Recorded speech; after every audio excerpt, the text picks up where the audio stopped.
Ever heard the saying, poor is an attitude and wealth is a mindset?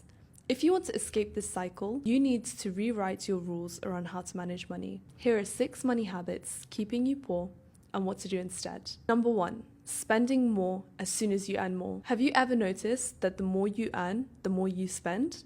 That's lifestyle inflation, the number 1 player in keeping you poor. We've all either been through it or seen it happen to someone else. You get a raise and suddenly you're upgrading your car, moving to a nicer area, going out for more fancier dinners. While it feels like you're rewarding yourself, you're actually just inflating your lifestyle without building true wealth.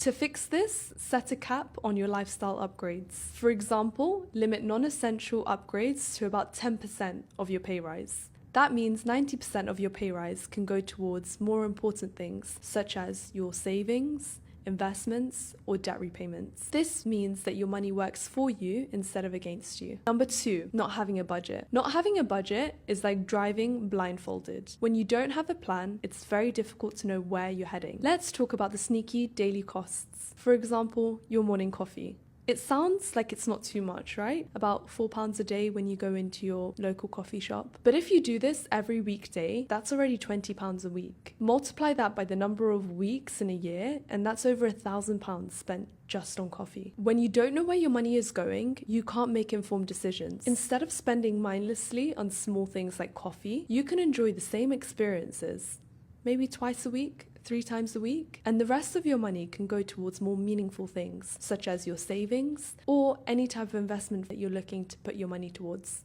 I like to keep track of what I'm spending and what I'm saving on an expense tracker, and what that does is it really helps me to stay in line with making sure I am saving enough, but I'm also spending money on where it makes me happy too. It's simple to use, and it also categorizes my spending for me. As soon as you start tracking your expenses, you can see where you're overspending, and you can redirect your money towards your financial goals. And it's not about never enjoying a coffee ever again. It's just about being a bit more mindful and understanding where your money is going. At the end of the day, if you can keep the small expenses in track and in line, you'll be able to make better financial decisions in the long run. Number 3, relying on debt. Credit cards, buy now, pay later schemes, payday loans, they're all designed to give you convenience, but they come at a bigger cost. High interest debt feels like carrying a heavy backpack full of rocks uphill. It slows you down and it makes your financial freedom feel completely out of reach. Right now, with inflation and the cost of living crisis, many people are turning towards credit just to make their ends meet. But this creates a vicious cycle where interest keeps piling up and it becomes even more difficult to escape. And here's the kicker: the longer you hold that debt,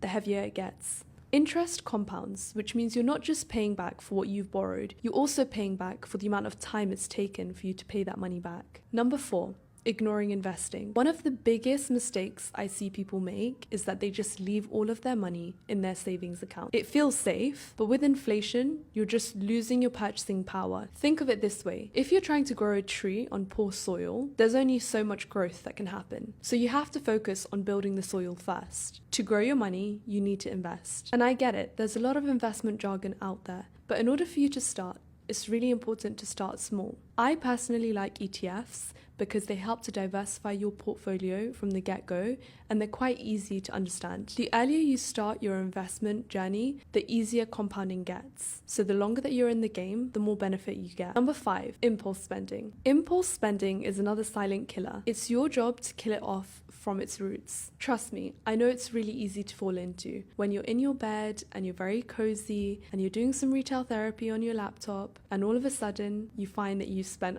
more than £100 on a lot of nothing. Whether it's a flash sale or a treat yourself moment, these little payments that come out of your bank account are designed to feel like rewards. In reality, all it does is it keeps you back from the bigger game. I've had instances where I've bought something and completely forgotten about it until it's arrived. That is impulse spending. A simple way to curb this habit is having a 30-day rule. For any non-essential items, wait 30 days. If you can go without it for 30 days, then perfect. And if you can't, then that's more than enough of a reason to make the payment. Number 6, neglecting financial education. The sad truth, we weren't taught about money at school, but somehow it's become the most important thing in our day-to-day lives. What we can't control will inevitably control us, and that's why we need to learn more about the function of money and how to make it better suit us. If we can't take control of our money, it slowly takes control of our day-to-day, and trust me, it's not nice having to think about money every single day. But here's the good news. Educating yourself nowadays is a lot easier. Everything is available online, so you need to begin by understanding how to control your money and how to make it work better for you. When I started my first job out of university, I didn't even know how to invest. And a lot of that came from a lack of knowledge and a lack of me knowing what to do with the money that was coming into my accounts. I missed out on years of compounding just because I didn't know where to put my money. So I ended up keeping it in a savings account, and inflation kept biting away at everything I kept saving. Now I dedicate at least 30 minutes a day to my financial education. So whether that's me picking up a book or reading something online or even watching a YouTube video like this, I know that every single day I'm learning a little bit more about where to put my money and how to make it work. And remember this, small, consistent changes in your life lead to bigger outcomes. So what I want you to take from this YouTube video is not that you need to change or overhaul your life in just one day. Take a small step at a time. So whether that's tracking your spendings or stopping as soon as you want to make that impulse buy online, focus on that. Building wealth isn't about perfection, it's just about progress. Each step you take is a vote towards your better future. Every decision that you make is entirely yours. Just take one step at a time. What you'll find is that slowly, throughout the days, throughout the weeks, and throughout the months, you're going to slowly be making better financial decisions. And ultimately, you have the power to rewrite your financial future, and that starts from today. If you found this video useful, don't forget to like and subscribe for more content like this. See you in the next one.